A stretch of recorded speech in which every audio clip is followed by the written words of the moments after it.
Hello everyone, welcome back. My name is Greg Furman and this is the VantagePoint AI Market Outlook for the week of April the 20th, 2020. Now, to get started this week, we're going to begin where we always do with that very important US dollar index. Now, what we can assess here is the dollar is basically moving sideways between a known resistance, verified resistance here at 101.03 and our downside support coming in at or about the 98.34 area with additional support coming in at 98.81. Now, we have a very mixed signal here on the MA diff cross, but our neural index is pretty firm here. We're trying to move higher, but again, struggling to hold on to any gains. Now, it would appear that at least some of the US economy is going to start opening up very soon. That may give the dollar a boost. It has certainly given the equity markets a boost. The question is it sustainable? That's what we have to assess here going forward. Do we reopen the economy and then it gets closed again? Do things get worse? So there's still a lot of unknowns out there for the current time. But while the dollar is holding below our key support going down to 98.34, there's a slight bias for dollar strength as we start moving towards the end of the month. As we've discussed over the previous few weeks on the AI market outlook here, there's a known dollar cycle when the dollar is strong at the end of the month into the first week of the new month, and then usually weakens after the non-farm payroll number.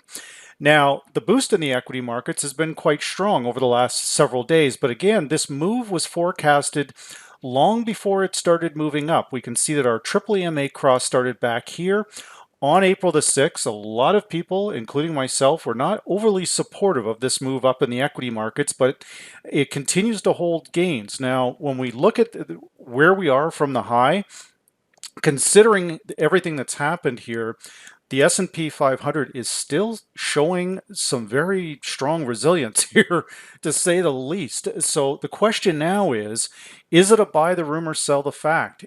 Are the equity markets going to keep moving higher?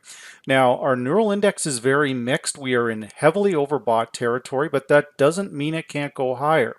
However, my optimism on further gains remains heavily guarded until such time as we at least retake this high around 31.24.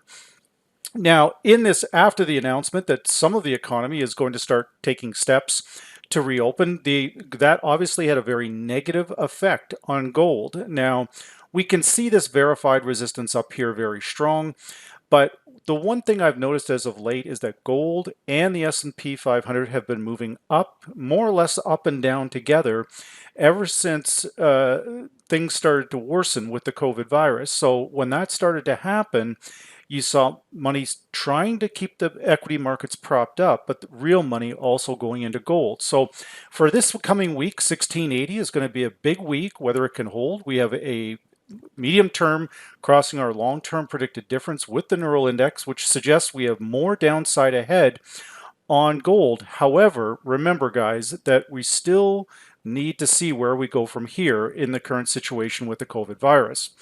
Now, oil's trying to recover here a little bit, but again, there's just simply no buyers for oil here. Whenever it does retrace higher, the sellers appear to be just sitting there waiting.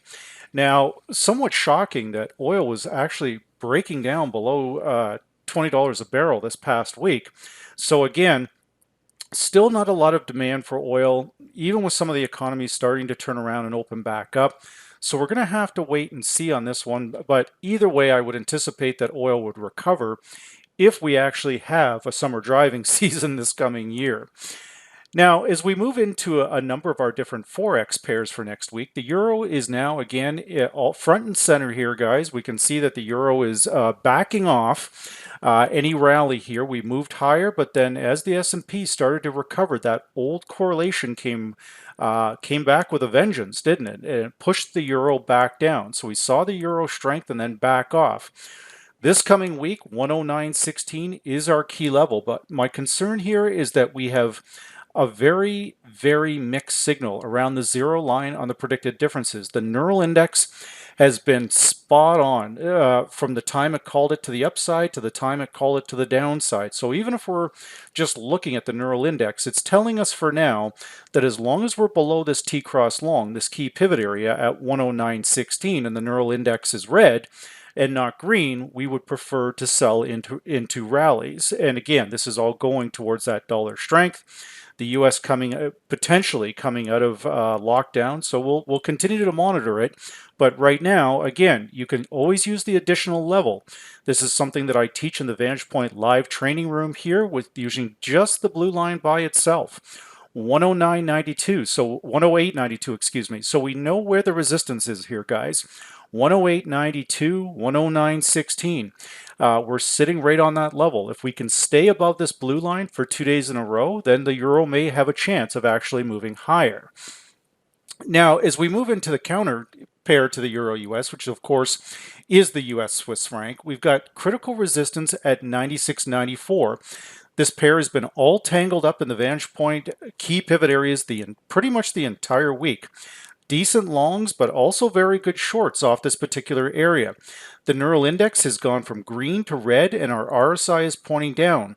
This is again a potential warning sign that the current move in the S&P 500 may not be a true move here, guys, because the correlation here is if the dollar yen and US Swiss franc are moving lower, in most cases, so is the S&P 500. So we'll continue to monitor this key level at 96.94. Once again, if we bring in our blue line by itself, you can see I've always talked about that 2-day rule closing above this blue line at 96.81, and we simply are not able to do that. And again, the predicted difference is all tangled up around the zero line.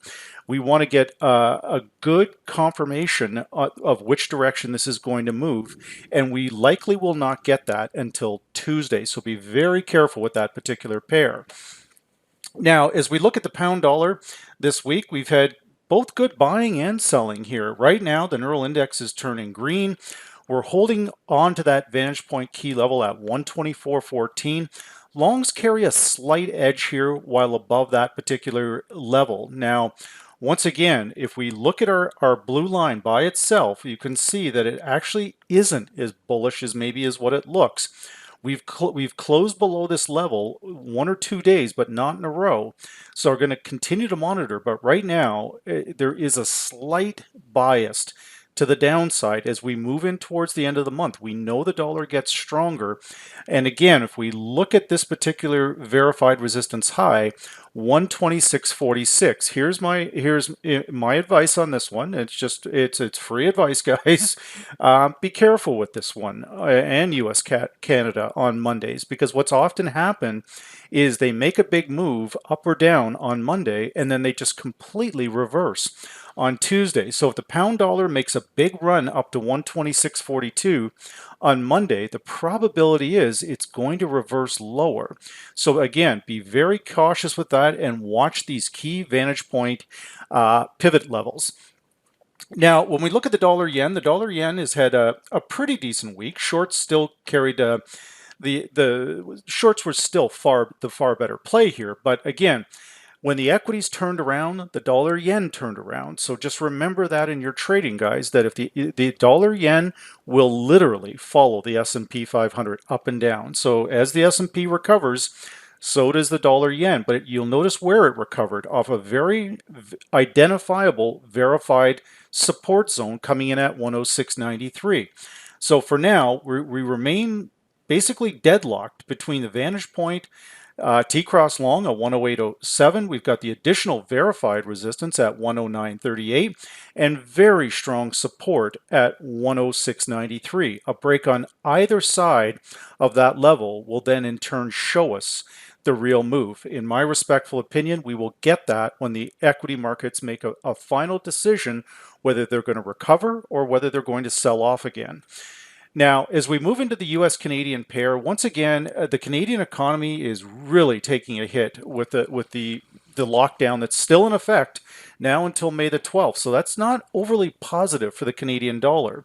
We can see we've got our medium term crossing our long-term predicted difference, but our neural index is very, very conflicted here. So in my respectful opinion, we are likely to make a big push down on Monday, only to turn around and likely go higher on Tuesday, Wednesday, and Thursday if oil continues to move lower, if gold moves a bit lower, but more importantly, the US Canada also needs that S&P 500 moving higher if it's going to continue this potential downtrend. Now again, we're struggling right around this key vantage point level at 140.18. We're closing pretty much just a little bit below this on Friday. So again, be careful with this pair on Tuesday. On Monday, it's likely to follow this primary move down with the neural index, but be cautious of a reversal on Tuesday.